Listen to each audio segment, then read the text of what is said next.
우리가 읽은 시편 말씀은 우리가 읽어가다 보면 좀 난해하기도 하고 당황스럽기도 합니다. 이 시의 저자는 다윗이라고 적혀 있으며 주제별로 구분하면 하나님 앞에 간절히 구원을 호소하는 탄원시입니다.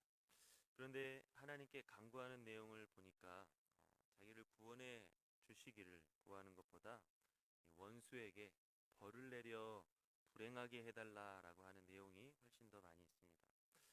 원수만 불행하게 하는 것을 넘어서 원수의 아내와 자손과 조상까지 저주를 하고 있습니다. 그래서 오늘 우리가 읽은 시편 이 말씀은 탄원시이기도 하지만 특별히 원수들에게 큰 불행이 임하기를 길게 간구하고 있어서 저주시다라고 불리기도 합니다. 우리는 이런 시편 성경 말씀을 읽다 보면 어떻게 이렇게 성경 가운데 이런 것들이 이런 말씀이 있는지 잘 어울리지 않은 것처럼 느껴지기도 하는데 그러나 다윗의 이런 진실한 기도 속에서 우리는 하나님께 나아가는 길을 발견할 수가 있습니다. 오늘 성령께서 이 말씀 가운데 하나님께로 더 가까이 나아갈 수 있도록 우리를 인도해 주시기를 사모하면서 우리가 함께 살펴보기를 바랍니다. 먼저 오늘 우리가 이 말씀을 통해서 한 가지 먼저 살펴보기를 원하는 것은 다윗이 하나님 앞에 전적으로 의지하고 있는 모습을 우리가 함께 살펴보기를 원합니다. 1절 말씀, 1절 말씀 함께 다 같이 한 목소리로 읽어보도록 하겠습니다. 내가 찬양하는 하나님이여 잠잠하지 마옵소서. 오늘 말씀을 읽어보면 다윗은 하나님 앞에 자신의 절박한 마음을 호소하고 있습니다. 내가 찬양하는 하나님 잠잠하지 마시옵소서. 내가 바라보고 있고 내가 앙망하고 있는 하나님 잠잠히 계시면 안 됩니다. 왜 이렇게 다윗은 하나님을 잡아서 흔들며 깨우고 있습니까? 다윗에게 있어서 유일한 소망은 하나님밖에 없기 때문입니다. 우리 22절에서 25절을 우리 한 목소리로 다시 한번 읽어보겠습니다. 22절에서 25절. 나는 가난하고 궁핍하여 나의 중심이 상함이니이다. 나는 석양 그림자같이 지나가고 또 메뚜기같이 불려가오며 금식함으로 내 무릎이 흔들리고 내 육체는 수척하오며 나는 또 그들의 비방거리라. 그들이 나를 보면 머리를 흔드나이다. 아멘. 다윗은 자기 자신에 대해서 말하기를 나는 아무것도 아닙니다. 자신은 아무 힘도 없는 사람입니다. 라고 고백하면서 나는 적들의 공격을 혼자서 헤쳐 나갈 수가 없으며 언제 어떻게 사라지더라도 이상하지 않을 정도로 연약한 존재입니다. 자신은 오직 적들의 조롱거리일 뿐입니다. 라고 고백하고 있습니다. 그래서 자기가 할 수 있는 것은 하나님 앞에 금식하며 하나님이 나를 구원해 주시기를 그저 엎드려 기도하는 것밖에 없다라고 이야기를 하고 있습니다. 이처럼 다윗은 자기 힘으로는 어찌할 수 없는 상황, 자기 힘으로는 더는 버틸 수 없는 적들의 이런 공격 속에서 하나님께 기도하는 사람이었습니다. 어느 누구도 알아주지 못하는 자신의 이런 억울한 마음과 답답한 마음 속에 있을 때 다윗은 하나님 앞에 그 답답한 마음과 억울한 마음을 쏟아놓는 사람이었습니다. 왜 그랬느냐? 바로 하나님의 살아계심과 또 하나님의 사랑하심을 믿었기 때문입니다. 하나님께서는 우리 사람들을 바라보면서 어떤 모습을 기뻐하신다고 하셨습니까? 그 대표적인 것들 중에 하나는 바로 우리가 하나님을 믿을 때입니다.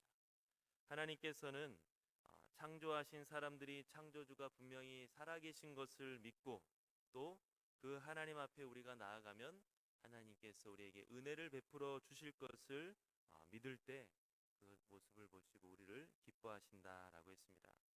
더욱이 아브라함을 칭찬하셨던 것처럼 믿기 힘든 상황 속에서 우리가 하나님을 더욱더 믿을 때 하나님은 기뻐하신다라고 말씀하십니다.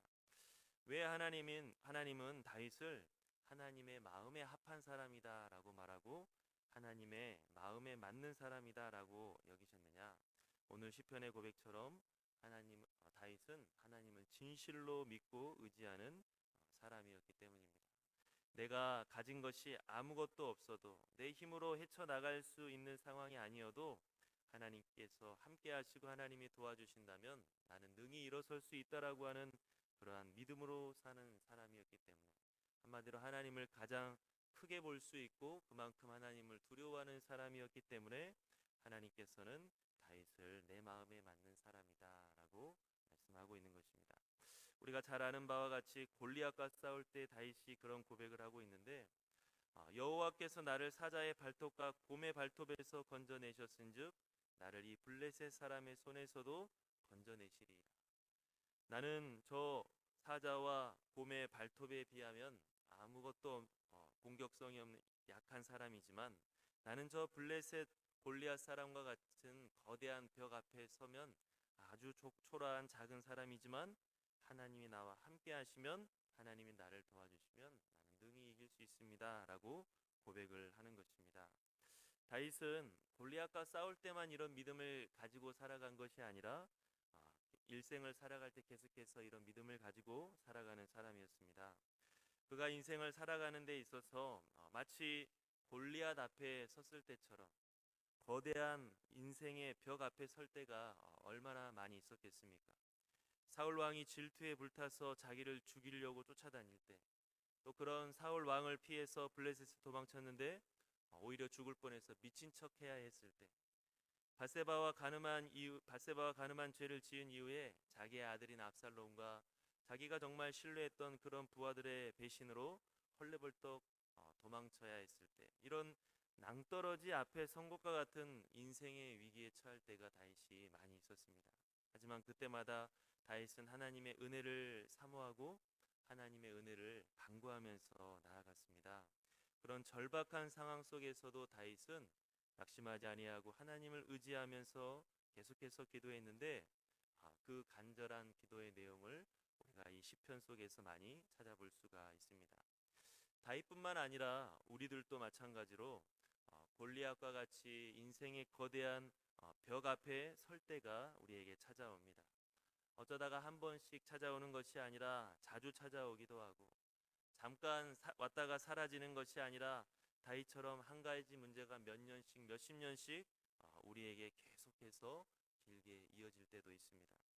그런 인생의 벽 앞에 우리가 설 때 우리의 모습은 아주 작게 보이고 초라해 보이고, 그 문제는 도저히 해결될 일은 없어 보이는데, 다윗은 바로 이런 거대한 인생의 벽들 앞에 섰을 때 그저 탄식만 하는 것이 아니라 하나님을 믿고 기도하는 사람이었다라고 하는 것입니다.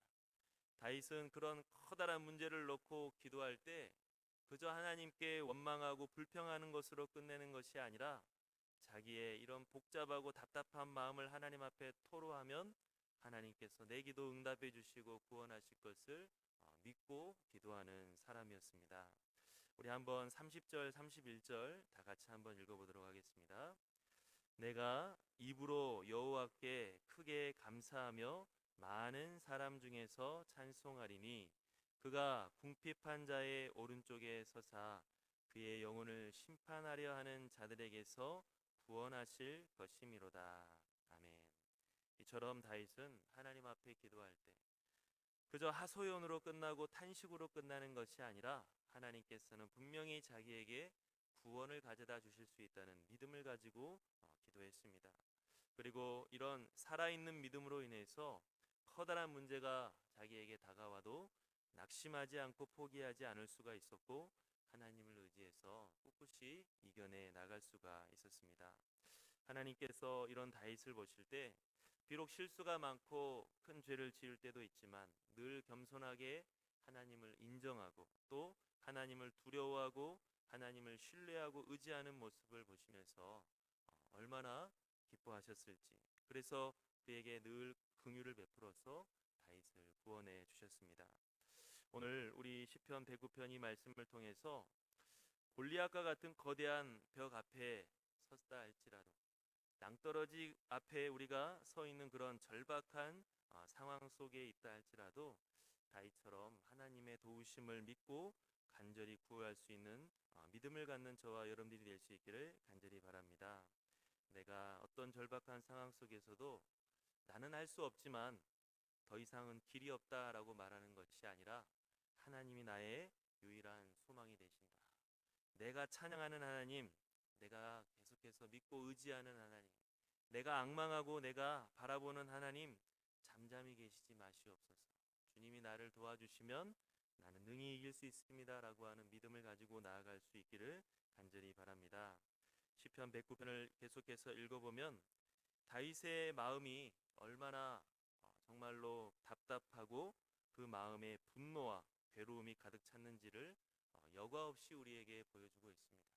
얼마나 답답하고 얼마나 억울하면 저 원수들을 하나님 불행하게 해주십시오라고 하면서 우리가 솔직히 품고 있는 그러한 복잡한 감정을 이 하나님의 시편 109편 하나님의 말씀은 감추지 않고 거짓되이 꾸미지 않고 여과 없이 우리에게 보여주고 있습니다. 어떻게 이런 내용이 성경에 실릴 수 있을까 싶기도 하지만 뒤집어서 생각해 보면 하나님께서는 우리가 이 그런 복잡한 마음과 심경을 다 괴로운 마음을 하나님 앞에 토로할 때 하나님께서는 그것을 다 받아주신다라고 하는 것을 우리가 느낄 수가 있습니다. 하나님께서는 다윗의 이 엄청난 슬픔을 받아주고 계시고 하나님께서는 다윗의 이 엄청난 분노를 받아주고 계십니다. 섣불리 판단하고 정죄하는 것이 아니라 우리의 진실하게 토로하는 감정과 생각을 하나님께서는 받아주시고 이해해 주시고 만져주시는 것입니다. 사람들에게는 내 모든 것을 다 내놓지 못합니다. 만져주지 못하고 알 수가 없기 때문입니다. 하지만 우리는 하나님께는 감출 수도 없고 또 감출 필요도 없습니다. 하나님 앞에 우리의 눈물과 괴로움을 있는 그대로 우리가 가져갈 수가 있습니다. 그리고 그렇게 진실되게 하나님 앞에 토로할 때 하나님께서는 길을 열어주시기 시작하십니다.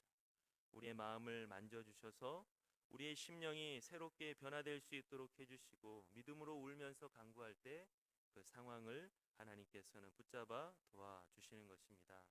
이 세상에 어떤 억울한 일을 당하고 어떠한 괴로운 일을 당한다 할지라도 혼자 슬피 울지 말고 다윗처럼 하나님 앞에서 울 수 있는 믿음이 있기를 간절히 바랍니다. 다윗처럼 하나님께서는 내 마음 아시고 하나님께서는 내 울음을 들으시고 하나님께서는 내 이런 간구를 응답해 주신다고 하는 믿음을 가지고서 내가 먼저 하나님 앞에 나와서 울며 기도할 수 있는 믿음, 그리고 하나님이 내 마음을 다 아시고 이해해 주시고 만져 주시고 또 해결할 수 있는 길을 열어 주신다는 믿음을 가지고 우리가 낙심하지 말고 늘 하나님 앞에 나와서 울며 기도할 수 있는 저와 여러분들이 될 수 있기를 간절히 바랍니다. 우리 함께 기도하겠습니다. 사랑의 하나님 아버지, 오늘 또 우리가 가지고 있는 여러 가지 복잡한 생각들과 오늘 또 우리가 가지고 있는 여러 가지 복잡한 감정들을 가지고 하나님 앞에 나옵니다. 주님, 이러한 것들을 우리 스스로 처리하기에는 우리들은 너무나도 연약한 존재이며 우리들에게는 해결할 길이 없는 존재임을 고백합니다.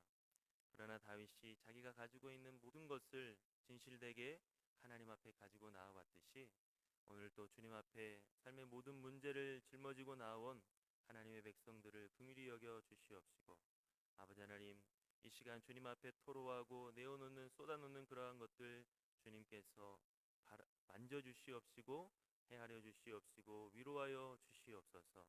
그리고 그 답답한 심령 가운데 하나님의 은혜를 알게 하시고 하나님의 은혜 가운데 그 심령이 치유되고 변화될 수 있게 도와주시옵시고 아버지 하나님, 정말로 그 울부짖음 가운데 길을 찾을 수 있는 성령께서 새로운 길을 여시는 것을 경험할 수 있는 이 시간이 되게 도와주시옵소서. 하나님께서 우리의 모든 마음을 아시고 받아주시고 우리의 마음을 위로하시고 길을 열어주실 줄로 믿사오며 예수님의 이름으로 기도하옵나이다.